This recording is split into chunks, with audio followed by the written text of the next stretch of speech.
ArmaghTV are delighted to have Wasting Time by Shoot the Preacher as its theme tune for 2013. I trust you'll agree it's a fantastic tune.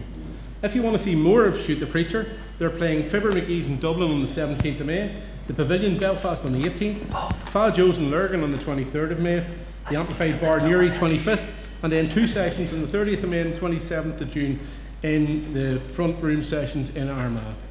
For more information, and it should be on our screens now for our viewers, view www.shootthepreacher.com, on Facebook, Twitter, and something called SoundCloud that I've never heard of before. So that's all on the screen. But now let me pass you over to our host for this evening, the one and only Jimmy Smith.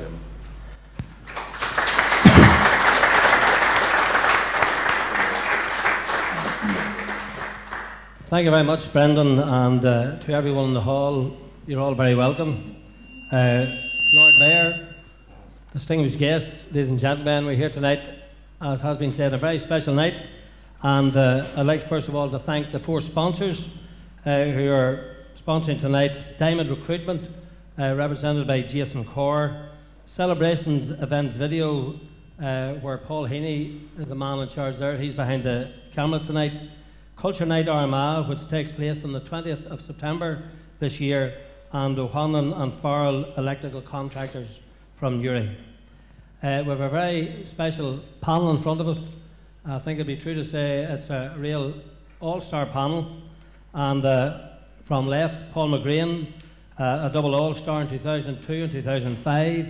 Beside him, Paddy Moriarty, an all-star in 72 and 77. Ger Houlihan, an all-star in 1993. And then the man on the far side, he had got to go one better. He has 3 all-stars, 2002, 3 and 2005, and of course represented Ireland and ended up as top scorer for Ireland. Paul, Paddy, Ger and Stevie. And I'd like to show your appreciation for them being here tonight.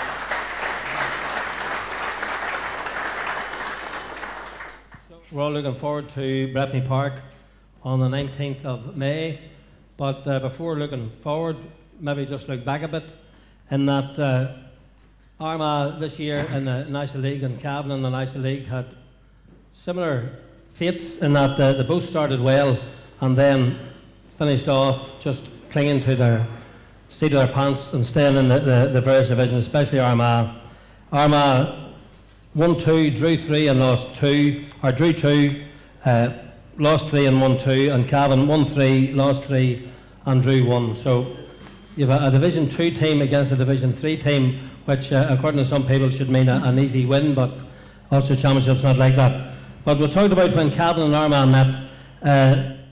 In more recent times, Paddy would remember 77 and 78 with particular affection, especially the one just about a couple of 100 yards to our left.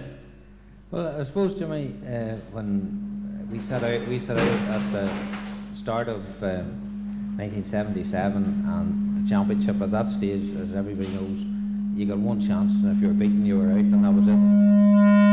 There was no backdoor system. We had, as you know, maybe in the previous year or two, started to win the odd matches in the lower divisions of the league, got a few run-outs in Croke Park. And when we played Cavan out here, I mean, I think Cavan were probably fancied to beat us, but as it happened, we got over the line, I think thanks to a rather rare Colin McKinstry goal, if I'm not mistaken, and probably up at the top end, I'm not sure. But in any event, we got over the line in that match, and things mushroomed after that for us. And if I hadn't met Dublin, sure we might have won the All-Ireland. Well, that was 77. The score was 214 to 112 in 77. In 78, Cavan got the better in Breffni Park, 10 points to 9. And a man who was mentioned in the audience, Cavan centre-half that day, Ollie Brady. You would have some memories of that match, Ollie, I'm sure. Yes, very fond memories indeed. But going back to what Paddy stated there, in 76 we had a very good team and we were lucky to lose to Derry in a replay at extra time actually. So we came to the athletic grounds in 77 with high hopes of maybe going one further in Ulster. But Armagh got the better of us that day, so we had to go home with our tails between our legs. But then the same happened on the return match in Breffni Park. When Armagh came, they went the whole way to the All-Ireland in 77. So they came to Breffni for the first round, and Cavan played fairly well and got the look of the break and won the game in the end. You played right yourself. You picked up an All-Star that year, centre half back. Though you had them out handy those days. I wouldn't say that. We'll move on then. 2004 was the next time they met. That was in Clonus, and Armagh won 13 points to 11. And then 2008, 17 points to 13. Certain gentleman on my left, Paul McGrain, had a great game that day. What do you remember of that particular day, Paul? I think maybe if we go back to 04, I remember just thinking at the beginning of the 04 match that when the Cavan midfielders could send off, and then we sort of get a burst, you know, at the start of the match, and we probably were clinging on to the seat of our pants, you know, in relation to trying to get the victory at the finish. I think Dermot McKeeve came on for Cavan in the second half and giving them a big lift, and they got the scores, and the momentum was with them. I think eventually took a point from a fellow who'd been on the squad for a long while, Kevin McAbana, to actually get us across the line. So it was a very dogged match. It was a typical championship match, and you know, both teams went at it like, so we were glad to get out of it that particular day.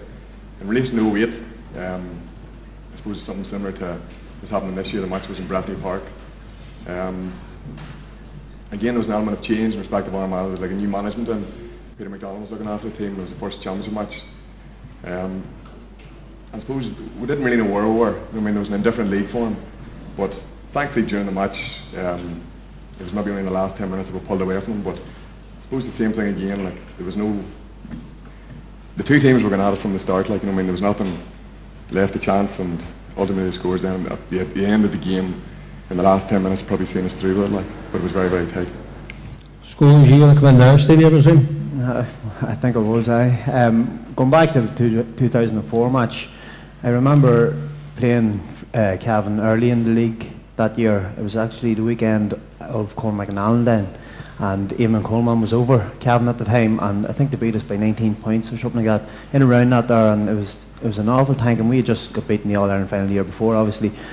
And at the time they didn't really care about reputations or who we were or what we had achieved in, previous to that. And you know, going into the championship match in 2004, then you know we certainly weren't taking Cavan lightly, and any time that we played against them, they were always a tough opponent to play against. Well, that young man beside you there, when Ollie Brady spoke, I noticed you pricked up a bit. It brought you back to the Red Hills in Cavan, I think. I think the only time we ever played against Cavan, Ollie might have played in Red Hills in about the summer of '83. I'll never forget it, but it was probably the worst game I've ever had in a county jersey. People say it might be numerous, but I remember Pat Hardy says to me, I was the man famous for picking you still after Red Hills, so I must have been bad, but I think I'm nearly sure Ollie played that day. It was the only time I encountered him. It was about '83, I think, Ollie, so you might have been still kicking around that stage. Yeah, that actually was the opening of our pitch in the Red Hills, smacks of that arm. And we had a lot of contacts with Armagh, we built up a great friendship with a lot of Armagh team, so it was actually my invitation to get Armagh to play at the openings. Yeah. And that was in July '83. He nearly ruined my career, Ben Davis.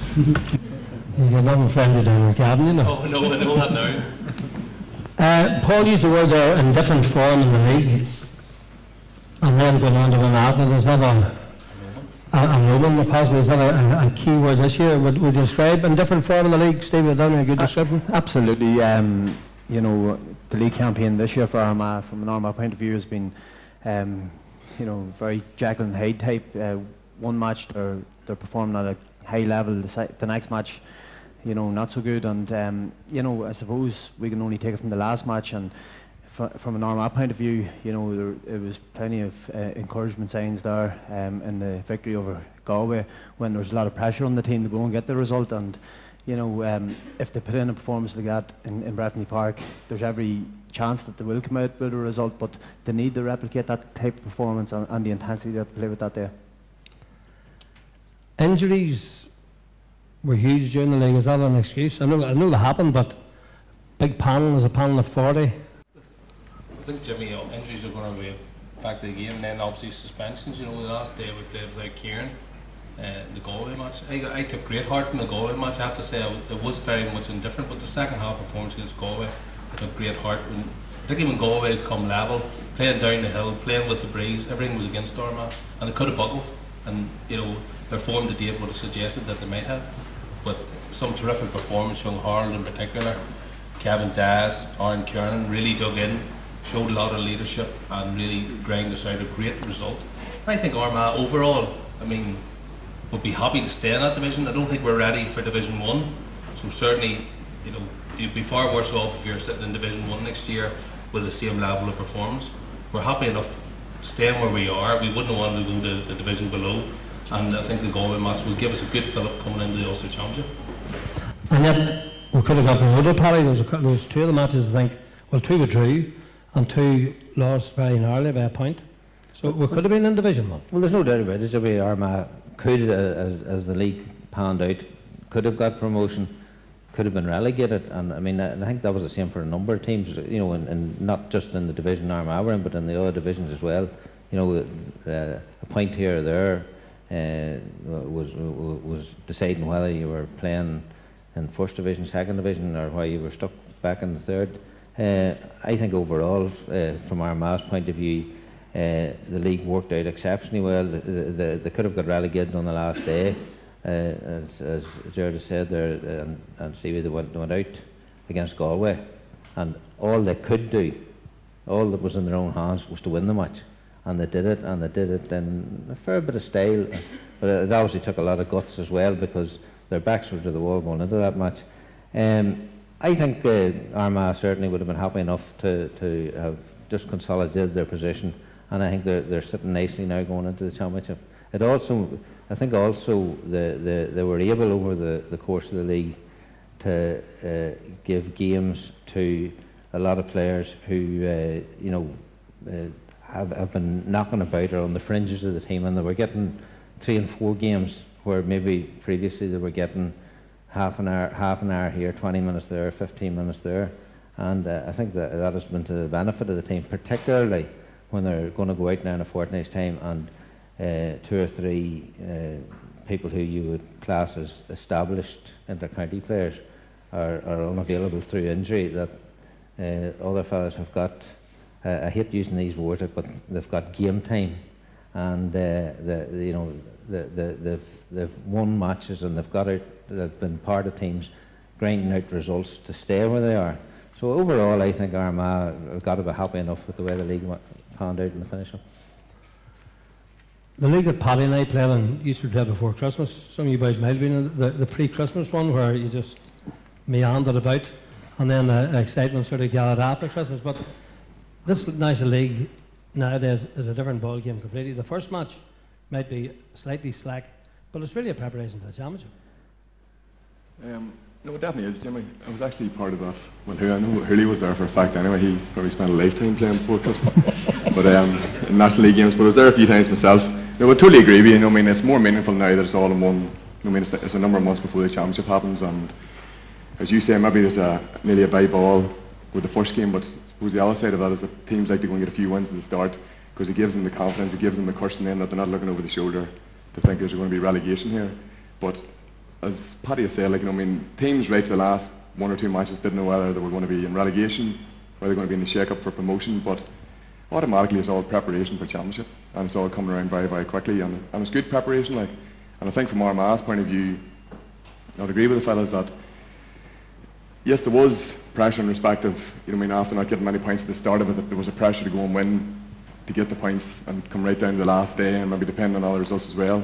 But due to some factors, fellas' injuries, suspensions, and even the fact of you know, Jamie being away as well, that the team had to evolve and the team had to go and people had to put their hand up and say, look, we can go and put the shoulder to the wheel here and go at it. And people did put their hand up to go and say, look, I'm going to be ready for the championship, because you're not just going to throw a fella into the championship. You know what I mean? There has to be form beforehand, and that form's going to be in the league, and that's the closest preparation you want to get for the championship. So it's all building, the whole season's building towards the championship, the first round of the championship, and the league's ideal preparation for it. You mentioned Jimmy Clark now, which brings me to Crossmaglen. In previous years, because Crossmaglen were going on and winning the All-Ireland, there was a large chunk of the National League where the players weren't there. Now, Cross's loss this year was Armagh's gain, and at least they had them for 3 of the games.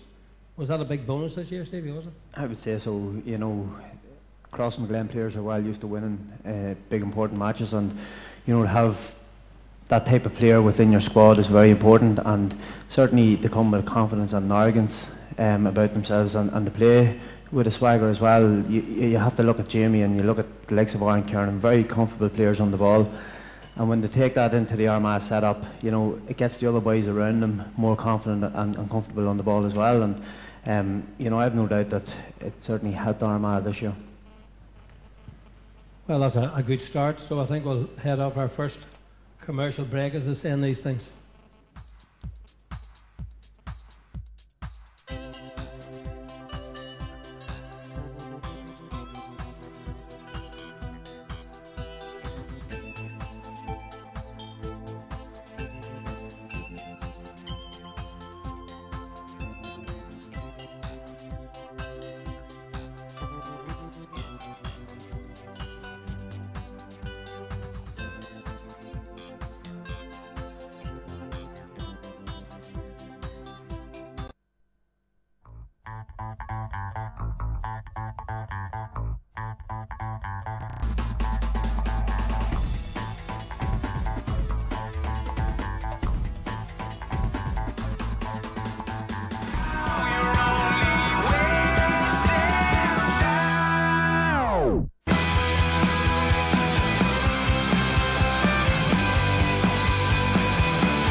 We're back again with Paul McGrain. A lot of talk over the years about players having great county careers and then disappearing to the sidelines. And you can't accuse this man on my left of doing that, because himself and Dennis Hollywood have been instrumental in bringing into being an academy here in Armagh to promote young players, to bring them through as better players. But no better man to talk about than the man who started the thing. And the motto, Paul, I believe, is better players, better people. That's right, Jimmy.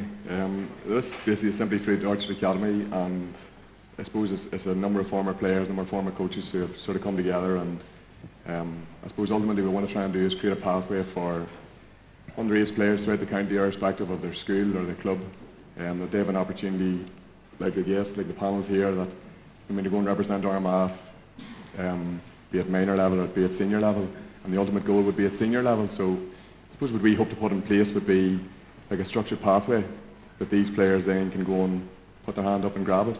And the ways that we do that is basically energising the previous development squads, the underage development squads, which is the 14, 15, 16 and the 17s, and the tie up to minors.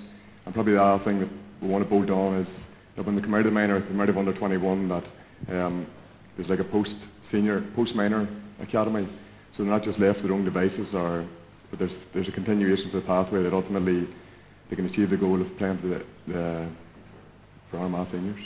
Along the way, the other things we hope to go and put in place is goalkeeping sessions, specialised sessions for people in the academy and also in the county squads, and also free taking specialised sessions. And but we think it'd be great value in bringing fellas who have played previously, bringing them back in to go and assist in any way they can.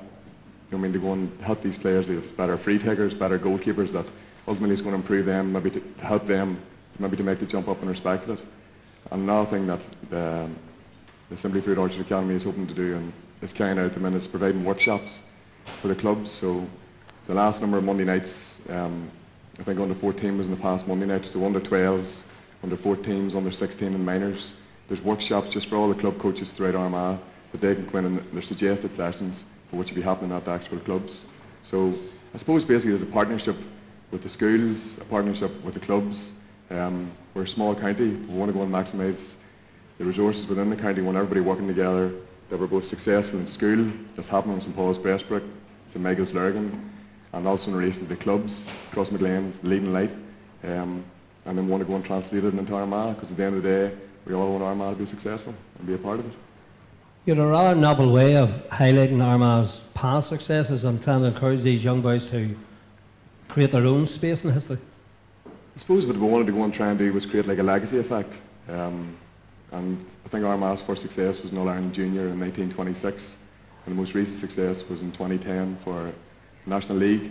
And what we've put together is like a legacy poster, which basically is the teams that have represented Armagh from 1926, successful teams and teams that have come close, be it under 21, be it minor and be it senior level and junior level, from 1926 right up to the current date. And we hope that that continues, but there's a poster that's going around that's in all the schools, all the primary schools and all the secondary schools and all the clubs in Armagh, and it's actually for sale now for supporters, because there's a wealth of information in it, and I've no doubt that people will be picking, and be it be relatives, people from their club, uncles, grandfathers, you know what I mean, just picking these people out on the poster. It took a lot of time to get all the pictures together, as you no doubt know yourself, but I think there'll be a lot of interest in it, and what we're trying to ultimately do is stimulate youngsters that they'd want to be part of it and to continue it on, because that's what it is. It's just passing the beacon on for the next generation. Right? Very good. Just before we move to Brendan, one other thing come up this week.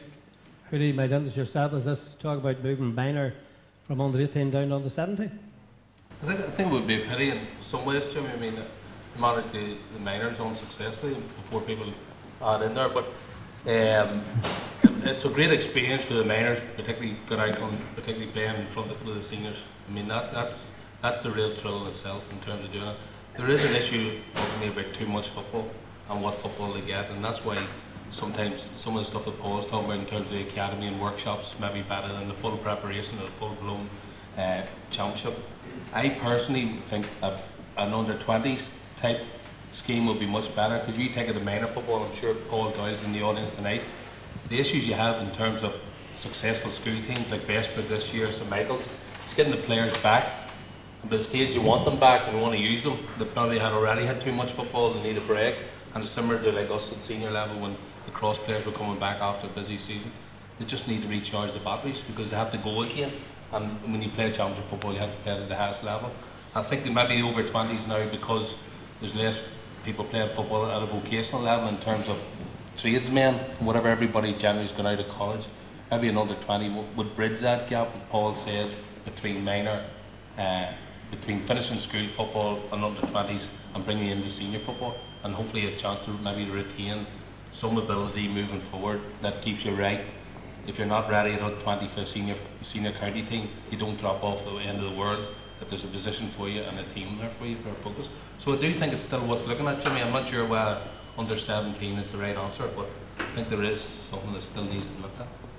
Very good. Well, we'll just go back to Bretton for some comments that have come in early on, and just in case the Cavan people feel neglected, there's a Cavan personality going to say some few words to us. Yes, Jimmy, thank you. Just a few words from Twitter firstly. Jackie Crossy, Diarmid O'Martin and Christopher Oliver tuned into this evening's show and enjoying it. Julianne Fox in Portadown is watching also, and she's got the boys with her. They're looking forward to the big game in Cavan and say, come on Armagh. Richard Daly from Crossmaglen's not able to watch the show tonight, but he's looking forward to tuning in to ArmaghTV again in the future. Just a couple of folks also enjoyed the musical entertainment we had at the start of the show. Nicola Agnew, Kieran Rafferty and Mal O'Neill all enjoyed the performance by Shoot the Preacher.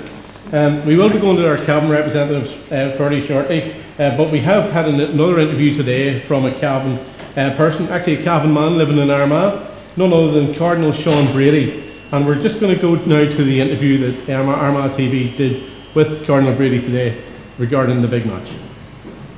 Agus Tamajan Shaw in Aracheli, Cha an Cardinal Sean McBrady.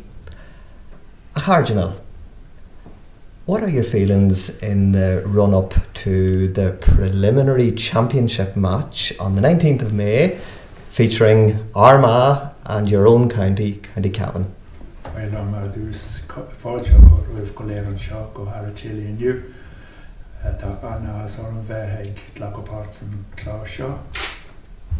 My feelings before this great preliminary first round match of the championship, well, I'm looking forward to it. Unfortunately, I won't be present because there's confirmation in Armagh, but I will vitally interested in it, of course, and I think it's going to be a great game, and hopefully a great welcome will await the Armagh supporters down in Cavan, I can assure you, in Breffni, Kingspan Breffni Park when they go there. Well, having spoken to your fellow county men and women, what are the expectations in the Cavan County for the game? Well, I was down in Cavan yesterday for the opening of the new St Patrick's College, Cavan. Naturally, you can't spend too many minutes in Cavan, especially at this time of the year, without the topic of football coming up. And also, well, they were full of, it was the college, they had a good year there, they won the Ranafast, they were unfortunately beaten in the Brocky Cup or the evening before by the Academy in Dungannon. But naturally we came around to the preliminary round of the championship. The realists are urging caution. The dreamers are hoping for a surprise. So I don't know. The Cavan are beginning to move. You know, they've had a good run in several Ulster under-21s at this stage, and they respect Armagh immensely, and that's why I genuinely say there'll be a great welcome for Armagh. They have a lot of admiration for Armagh going back many years, and especially for the time since the years they took the San Maguire north of the border there. So they're looking forward to a closely fought match. They recognise Armagh as a second division team, Cavan's third division. So it mightn't be this year, but you never know. They're hoping for a surprise. And given your attachment to Armagh and Armagh City, where you live, will you be pleased if Armagh win also? well, and no matter how, I'm going to have a winner. If it's Armagh wins, I'll rejoice with Armagh. If Cavan wins, naturally I'll rejoice with my native county. No, when I came here, I flippantly was asked that question, what would happen? I said I would pray for one and shout for the other. This time I'll be praying for both. I'll be praying. We'll be here in the cathedral with Father Rowley at the confirmation. We'll pray for the inspiration of the Holy Spirit to all involved, especially the referee, linesman. But I'll pray for everybody that it'll be a good game of football and a bit of enjoyment and a bit of good sport, entertainment, day out. And that's what I hope that everybody who goes down from here, and I'm sure they'll go in their numbers, especially Michael Gagan, back to his native place, will be travelling there. I hope it will be that the better team will win. Well, Gurcade Maigat a Harjanil as Lorch le 70 minutes on shot in you, Gur Maigat. Na Hare, August Berbua, more of Gule. Gur Maigat. Okay.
We've just had a commercial interval, but it would be appropriate now just to mention another event that's coming up here at the Athletic Grounds on Friday evening of this week.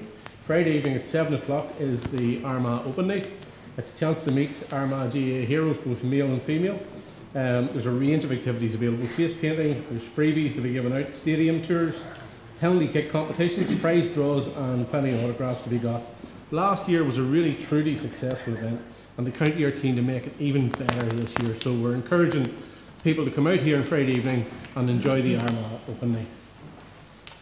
But in the meantime, I'm now here with Paul Doyle, the Armagh minor manager, and we're just going to have a bit of a yarn at the minute. Hooley has already mentioned some of the links to the minors, so it's an appropriate time to have a word with Paul. Paul, firstly, congratulations on your second successive Ulster Minor League Shield success and a tough encounter against Antrim in Casement Park a few weeks ago. Thanks very much, Brendan. It was good for the lads to actually go to Casement and get a win in the semi-final. Antrim had beat Cavan, so it was nice for us to go down there. The conditions weren't great on the night, but the lads dug deep and we got the victory, which was the important thing. It breeds success.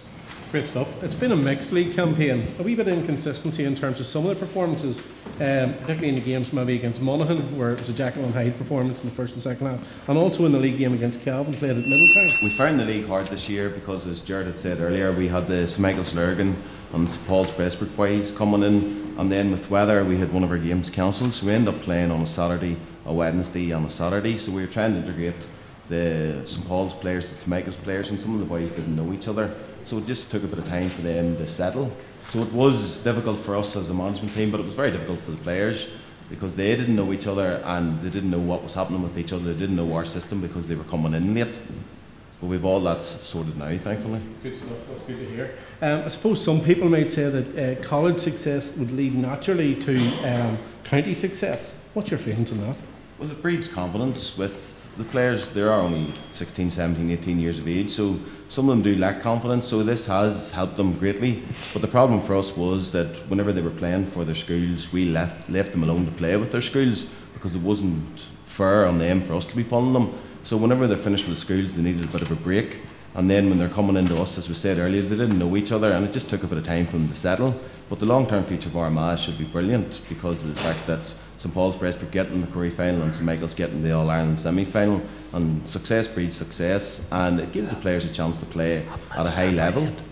So it's about a week and a half now to the Cavan test. Obviously Cavan have beaten Armagh within the Ulster Minor League already this year, so I'm sure you're expecting a stern challenge that day. It's going to be difficult going down into Breffni, but we've already had two good away wins. We were in Brewster Park in the semi-final and then Casement Park, so the lads know how to go away and win, which is a good sign. And we have a good squad there, a great bunch of lads. Against Antrim, whenever we needed leadership, the players stood up to that, and hopefully we'll go down into Cavan and do well. The talent's in the county. And what's your hopes then as manager of the team for the campaign that lies ahead? Well, at the minute the first hurdle is going down to Breffni, and it is going to be difficult, but if we can get out of Breffni, we then have Fermanagh, and anything's possible this year with the group of players that we have. That's great, Paul. Thank you very much for coming along this evening and sharing with us. And I'll pass back now just to Jimmy, who can have a word or two on minor matters. Well, minor to some, but to the young players, very, very important indeed. This transition, Paddy from minor through to senior, very important. The win of 2009, Armagh were lucky to have so many of those boys who have actually come through. I think there's 5: Mark Shields, Gavin McParlin, Guy McCooey, Declan McKenna, and now Rory Grugan is back again. So that's a great passage for those young fellas coming up so quickly. Well, I think it's from Armagh's point of view. I think probably if you wind the clock back 10 or 12 years, at when the lads won the All Ireland back in 2002, and it seemed to sweep through the county, and the underage teams, they've had a couple of very good under-21 teams. They've had a couple of excellent minor teams. I think they were probably, in my view, a shade unlucky that they maybe weren't in the run or in at the death for a second minor All-Ireland after they won it. And I think it's very difficult it is a big step from minor, from under 18 up to senior level. And that's why I'm a bit more of a traditionalist, and this talk about bringing in under 17 and under 20, I wouldn't run with that at all. I think the setup at the minute, you have minor, you have under 21, there's a 3-year gap.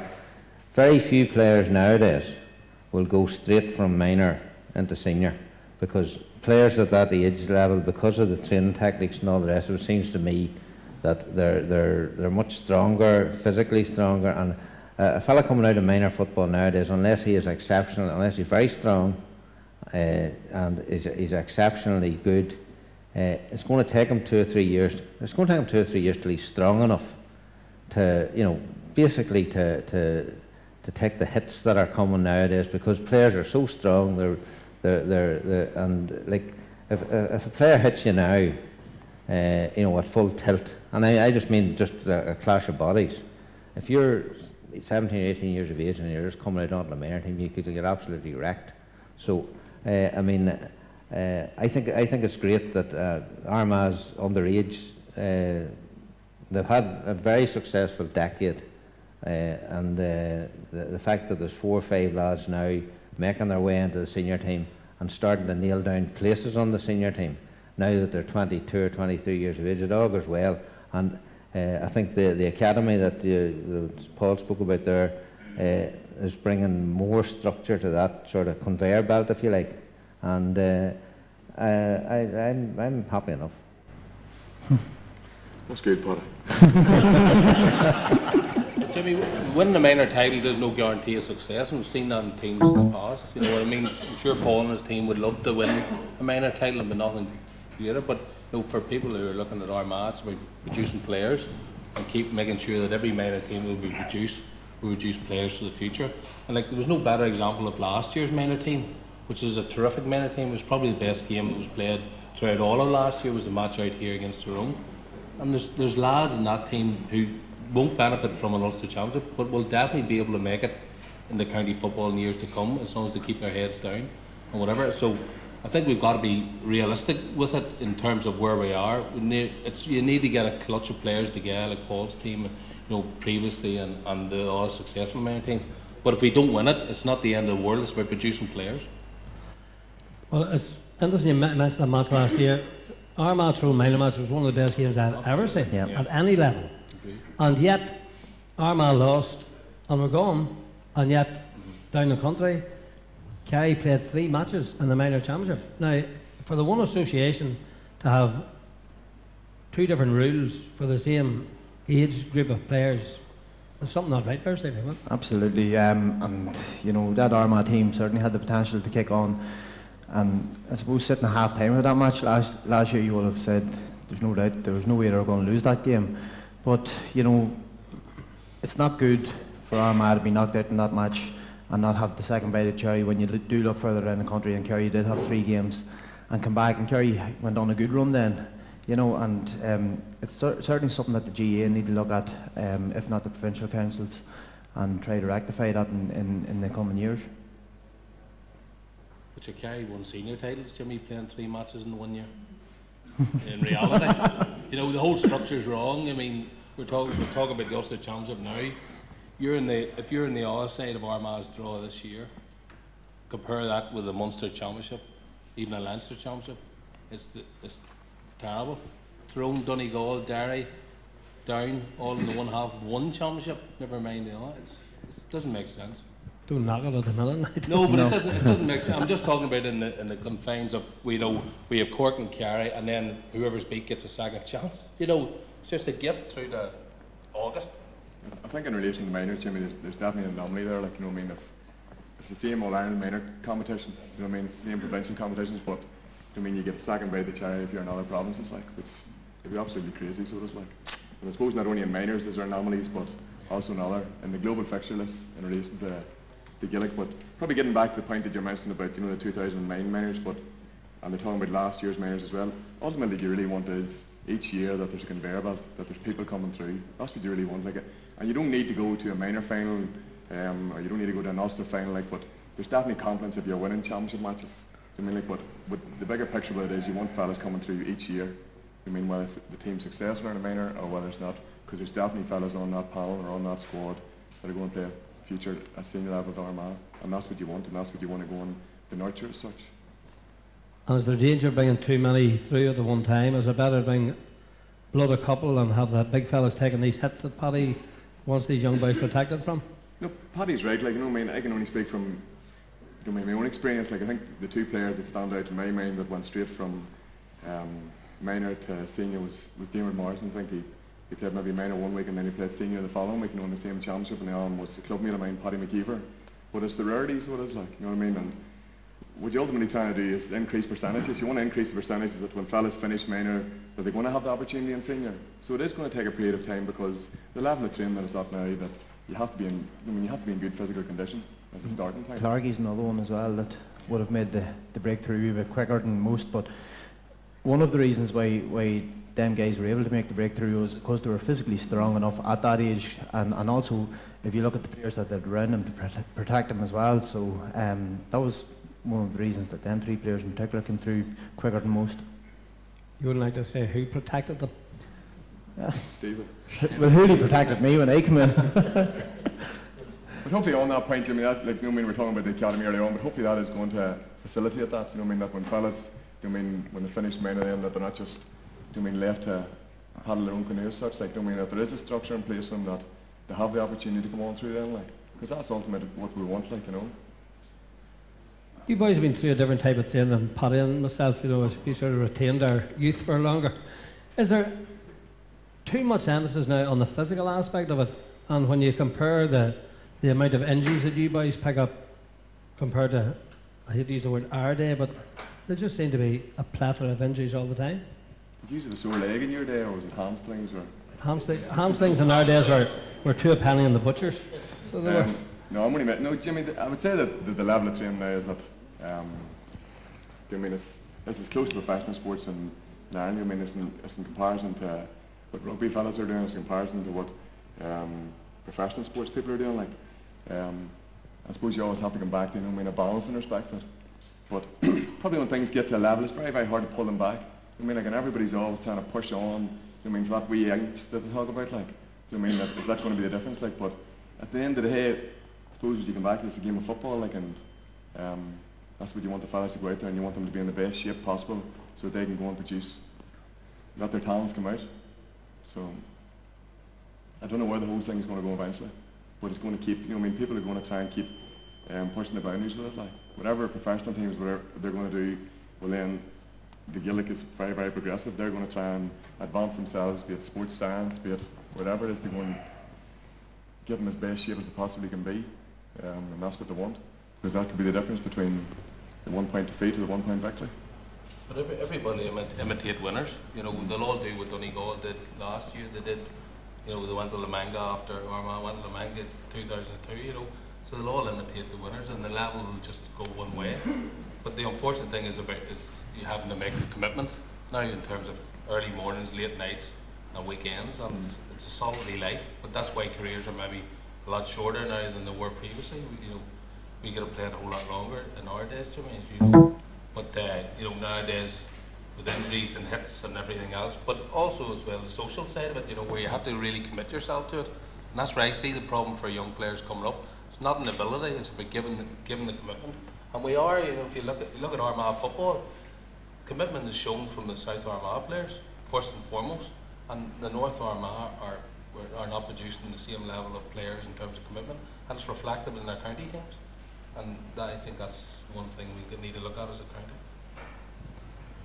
Very good. Not against you and Paddy now. We didn't take the insult. We didn't take it. That's a lot of talk about the young ones. We're now going to look at a piece on ones who have certainly made it. That's the senior management and the senior players who were interviewed recently, and have a head over to Brenton. And I'd like to give a big welcome to BBC's Owen McConnell, and of course Calvin's first All-Star, and that's Ollie Brady, an All-Star in 1970. Yes. So welcome to both of you.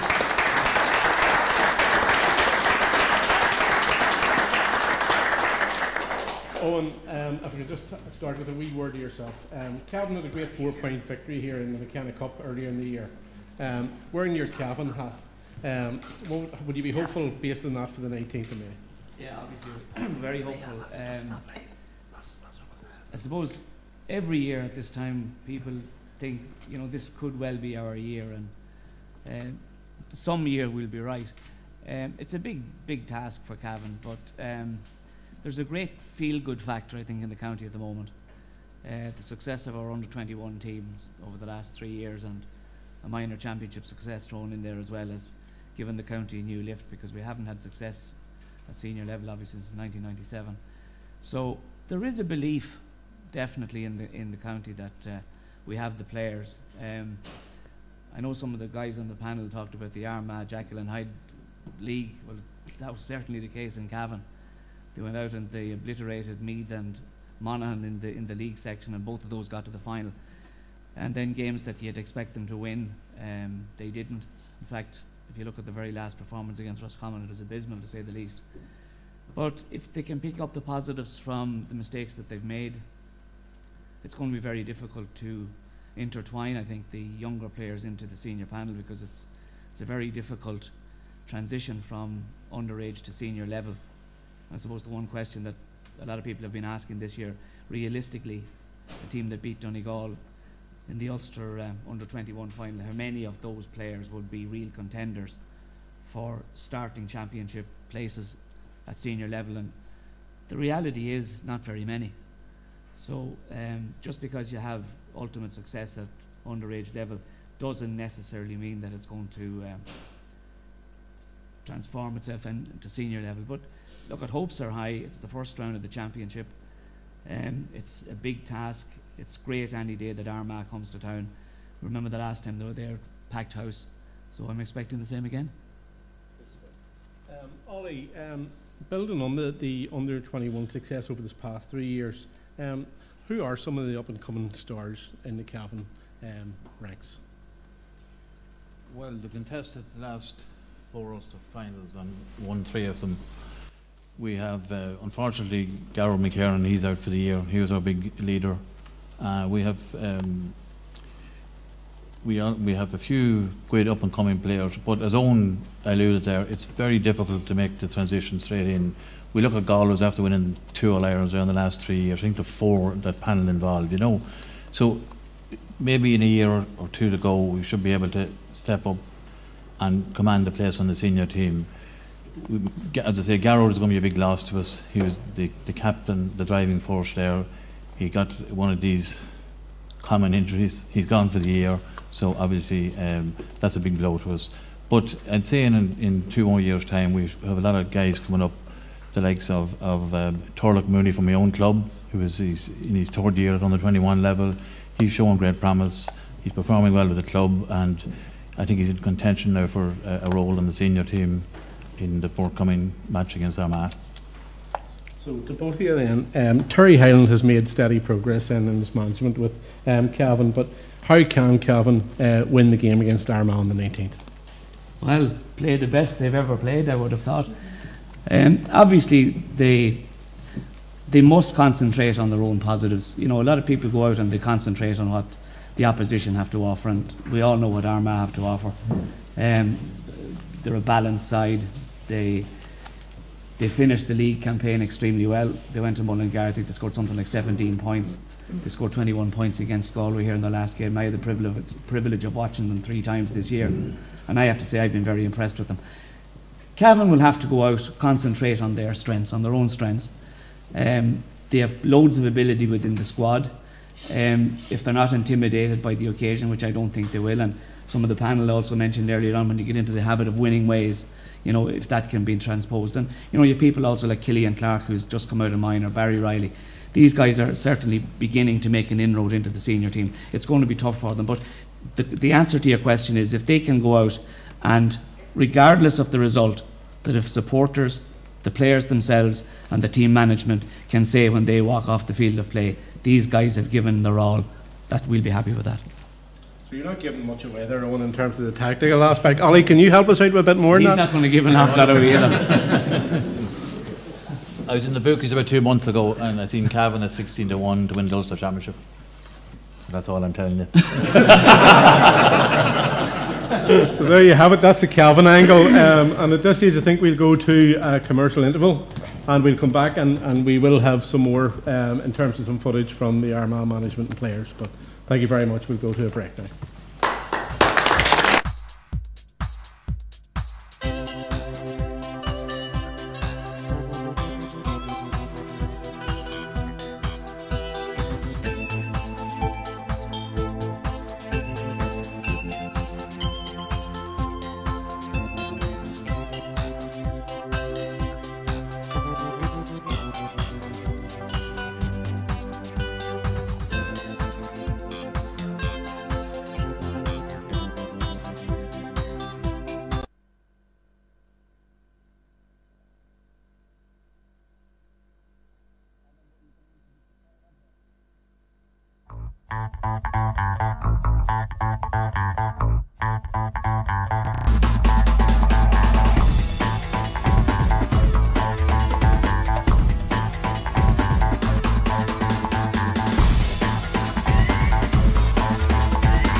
represented by Brendan Hughes, and Aaron Kiernan, Jimmy Clark and Kieran McKeever give their contribution as well.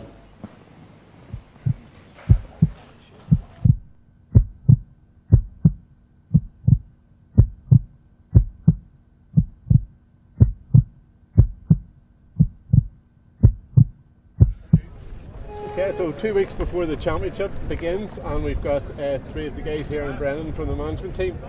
How's preparations going so far, guys? Yeah, we're looking forward to 2 weeks. Training's been hard there this past 2.5 weeks, and we continue to be hard this week, and then we start tapering down for the Cavan game, and there's a good buzz about the camp, and the boys are really up for it, and we're looking forward to the challenge on the 19th of May. Yeah, great aspirations for the year. You know, the boys are working very hard. We're all working as a unit. You know, we're a tight unit, and you know everything's going well so far, and we're really looking forward to the challenge in 2 weeks' time.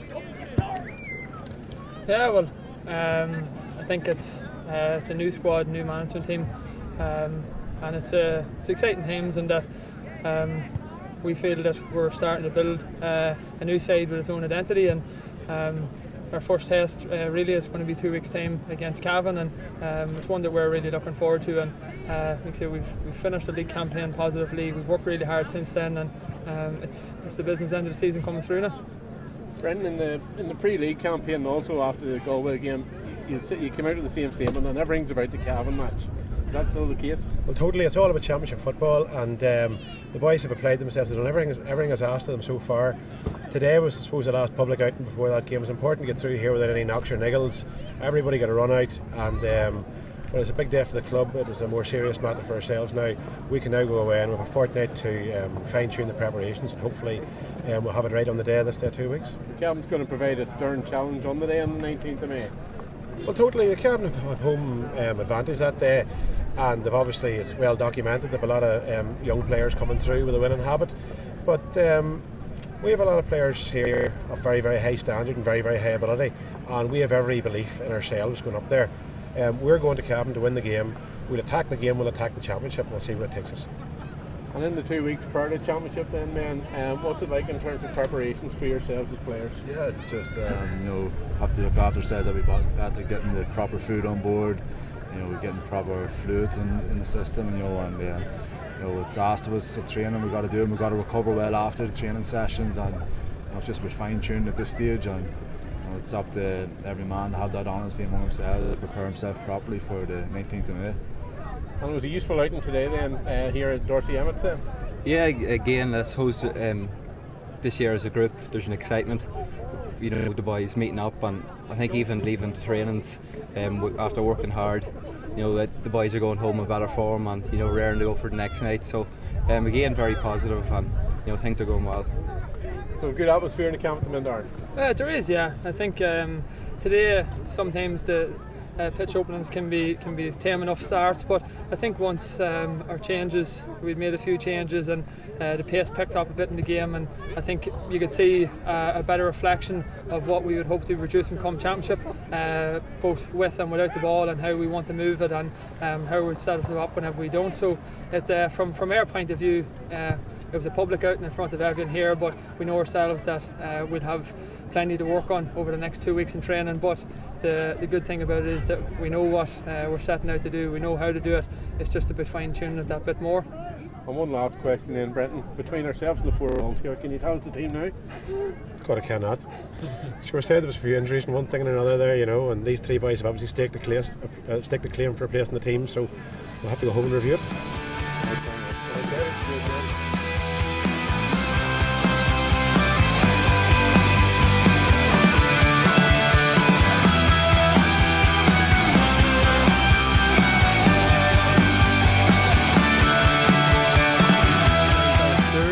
Of our 2002 All-Ireland winning team.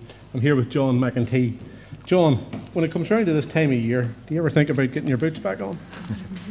Well, I tell you, I haven't played a match in 2 years, and I played in a 7-side tournament at the previous weekend there in honour of a good friend in Gael, young James Cusey, who died in Crossing then. And I can tell you, after having played that weekend, never again will I play football. No. Certainly got too old, and it was a hard weekend, I can tell you, you know. So. There you are. So John Mack finally goes into Absolutely. retirement. You've heard it here live on Armagh TV. Okay, well, looking ahead to this year's championship, what do you see as the respective strengths and weaknesses of the Armagh team? You know, one of the biggest concerns I have, and it's already been touched on by the lads, is the level of consistency. You know, and for you to be one of the top teams, and you know, ideally we want to be there among the top teams. You need to have consistency, and we don't have that. You know, and you know, often you go out and you play a good day, which we did the last day against Galway, albeit again a very understaffed Galway, and Galway team who played, I think, in under 21 championship the previous night. We played really, really well, and you're in the back of your head, you're wondering the next day that we go out, are we going to be the same level? Are we going to be as good, or are we going to go back to the way we were the previous match? You know, and so that's a major, major worry for us. I suppose another negative is, you know, that in the last couple of matches we've had key players missing, and they haven't had a lot of game time. If you think of Aaron Kernan missing matches, although he played well the last day, you think then James Morgan as a corner back had a hamstring injury, twigged at the weekend again. So you wonder who's going to be our corner backs, and that's a key position again, Cavan, because Cavan have always had very speedy corner forwards, and you know that's an area of concern. You see, Kieran McKeever was suspended for the last day, and while Kieran's a consummate professional, you're missing matches, and it's not the impact on him; it could be the impact on the other players. So that's the concern that I would have. But on the plus side, we've gone from playing earlier in the league and kicking 12 and 13 points a match, which is really, really low scoring for championship football, to kicking maybe 16, 17 plus scores in a match, and that's a real positive. And you know what? In previous years we hadn't kicked 19, 20 points, and we have this year, albeit, as I say again, an understrength team. So at least we're starting to score more regularly, score more consistently, and I think we probably have a wee bit more fluency in our football than we had last year. I felt certainly last year we played with an element of fear, a bit of restriction in our game, and we didn't go and win games that we could have won. And I think this year maybe it's turned a wee bit more, and I think we certainly are going out with possibly a bit more positive playing, you know, in terms of the performance. And fellas are like young Kevin Dias, probably for the first year, is playing really well. And certainly his last day he was outstanding. It was the best match he's had in an Armagh jersey, you know, because he came through playing with the Abbey, and you seen how well he did with the times they won the Macquarie Cup and won the Hoping Cup, and he was an outstanding player that time. And it's taken that length of time for him actually to make his mark, even having been to Australia and been under the professional limelight. You know, so that's a real positive.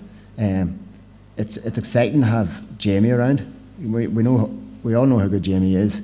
We just also know that he's missed a lot, you know, and whilst he's been with Cross and Glen, trying to gel in with that Armagh team and not to become dependent on Jamie is something that we have to be conscious of, because everybody can be marked, you know, particularly if you're the only footballer, you know. And I look at Hurley there, and Hurley was outstanding for years, but sometimes he fought a lonely forward up there, and it's hard to do that on your own, you know. And you look at Stevie, and Stevie excelled because he had Ocean and Jamie and boys together around him, you know, and it brought the best out in him and the rest of the lads. So I think that needs to happen with the current team as well. I think we need to get away from the dependence, or the perceived dependence, on Jamie, and get other fellas scoring.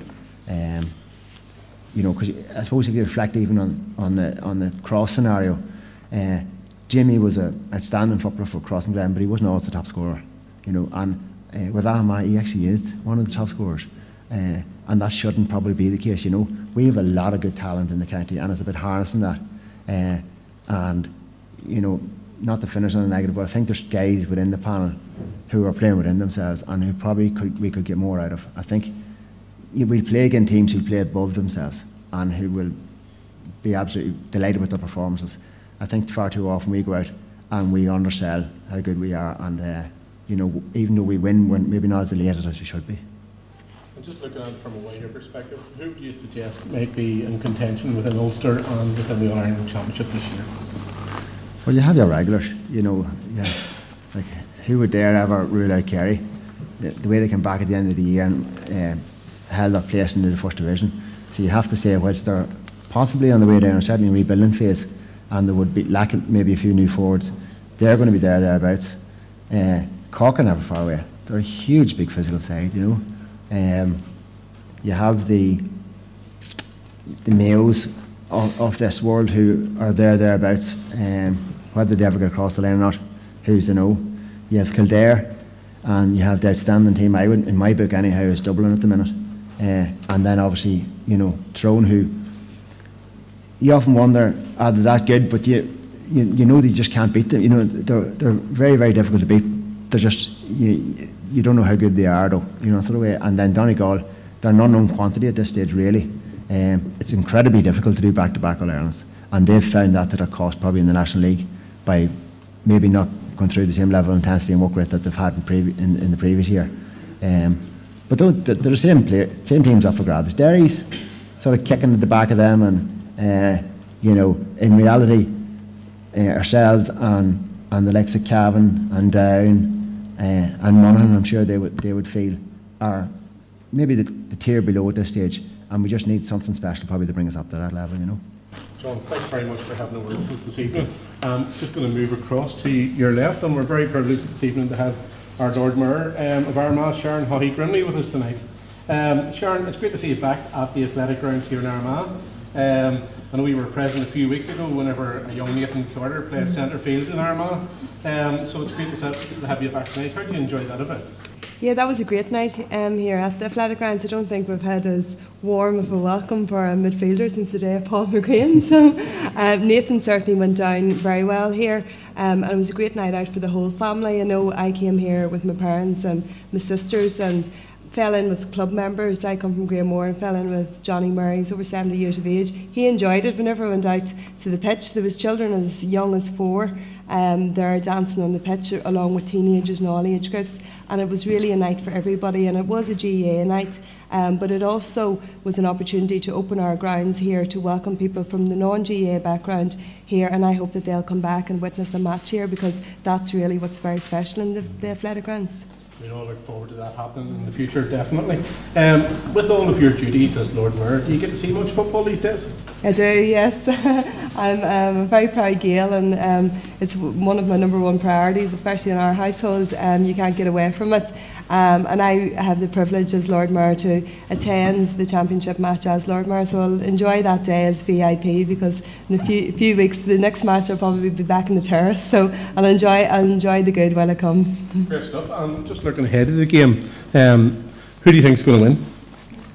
Well, I think Armagh is going to win, and I certainly hope that they will. I think that Armagh is a good side of the draw this year, and the supporters are certainly ready for a good year, and I'd encourage as many people to get to Breffni. It's not easy going to Breffni and looking to win, and we know that Cavan is a good team. They will have their supporters. I was there last year whenever they welcomed Donegal, and Cavan fairly outshone in support.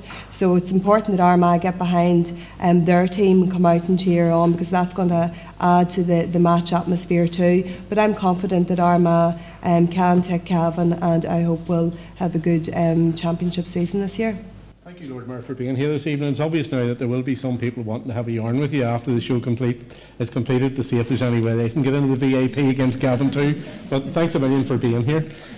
Just before we go back to Jimmy and the panel, just a few words from Twitter. And Mac and Shafi, my pronunciation, I need Sean O'Welsh to help me out with that. Says a great show tonight, and hopes to see more soon. He'll be shouting for Armagh this year, so all the way from Kent, so thanks very much for getting in touch.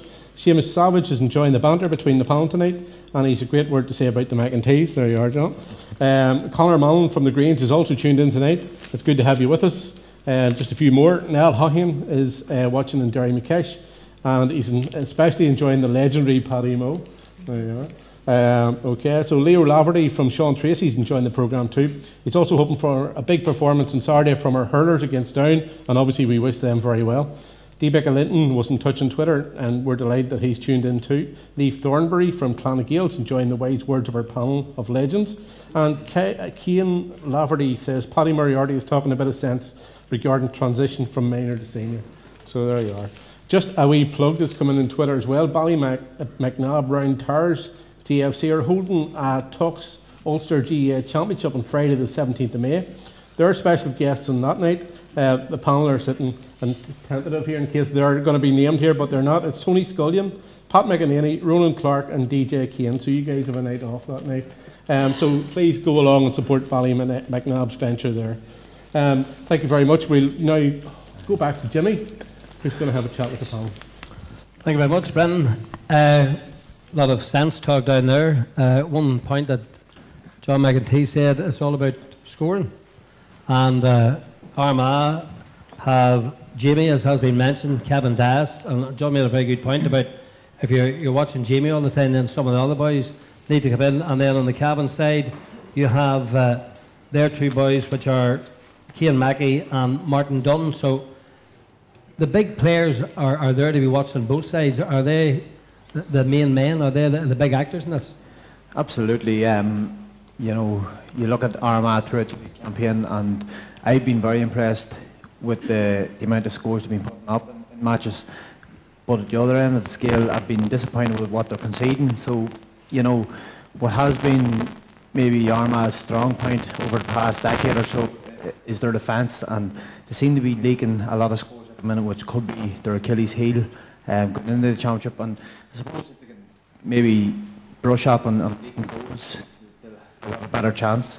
But you look at the standard of players that Armagh have in the forward line in particular. Jimmy Clark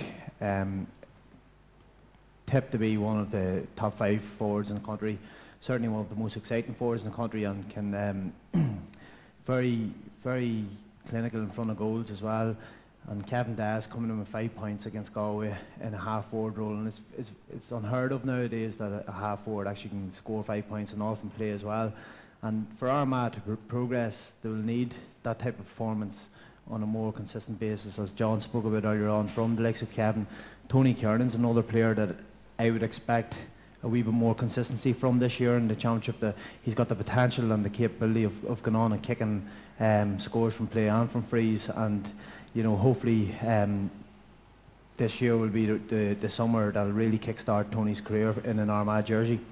From a Cavan point of view, certainly Cian Mackey, I believe, is the main link player and the go-to man in terms of their attack. He sets up a lot of their scores, and he's also on the end of a lot of their scores. So if Armagh can maybe identify somebody who will man-mark him, I think they're taking away a lot of the scoring threat or potential scoring threat, and therefore the chances of an Armagh win will be a lot greater. You have to mention Jamie Clark. You know, I know it's isolating him and putting him on the pedestal, but that is where he deserves to be in many people's eyes. When we played Longford this year, I was talking to a Longford man afterwards, and he came out with a great line. He said, I knew he was good, but we didn't realise he was that good. Now, you were a marked man in your day. He hadn't really got onto the idea of jumping onto the fence yet, but he's working on it. But what advice would you give to Jimmy Clark? Well, the advice I would have for Armagh is not to, as John says, not to overplay Jimmy Clark. You know, it's critical. We played. I mean, if you take the first couple of games in the championship, everything went through Jimmy. His performance in Derry was unreal. For the amount of ball that was kicked into him, and he continued to win it and win it and win it.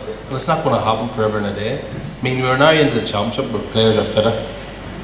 They're ready to go. They'll be double teamed, and everything else will look towards Jamie Clark, and we need all our options. The one encouragement that you're getting this year, particularly from the outfield players who are scoring from distance, Jimmy, as well. You know, we're Stephen Faulkner, Kevin Das, the last day, Tony Kiernan, Aaron Kiernan, picking up scores, and we're going to need to share the scores around. You know, and everybody needs to go on the field with a target in their head to try to get those critical scores that will take the pressure off Jamie. Because to me, Jamie, as much as he is a scorer, he's more a creative talent than anything else. To me, he's one who wants to set play up, you know, and he's always hungry and an eye for a goal in terms of, and the last day he played out here, there was opportunities to take the ball over the bar and still look for the inside pass to go for the goal, and our boys need to be on the ball for it. But I don't think Jamie alone's not going to win anything for Armagh. He might win us one individual match, but certainly never win us a Ulster Championship.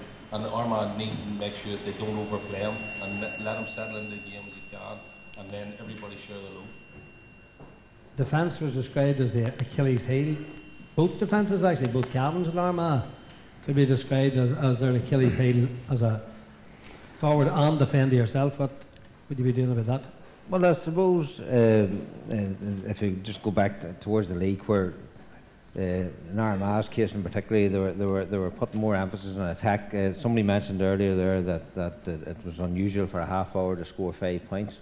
I think one of the reasons for that is that in recent times you're seeing your half forwards and your full back line, and they're all over the place. And my view on this match coming up on you know, the talk about systems and the talk about this, in the end of the day, as I see it, you have 15 Cavan men, and Owen mentioned there about the sort of feel-good factor in Cavan that the recent underage success has brought about. And I mean, the 16 men that go out in Cavan jerseys will go out. They're going out onto Breffney Park. It's one of the main venues for Gaelic football in Ireland. They're going out onto the pitch where John Joe Reilly and Mick Higgins and Charlie Gallagher and Ray Carr and all these heroes and Ollie Brady down there, where all these boys played. And on the other side of the coin, you have an Armagh team, and certainly when back then, I'd love going to a place like Breffney Park, because it was one of those pitches you wanted to play on. I mean, there's Breffney Park, there's Clonus, there's a few of them around the country, and I mean, we can talk about. I actually hope Jimmy Clark wasn't watching this programme, but anyway.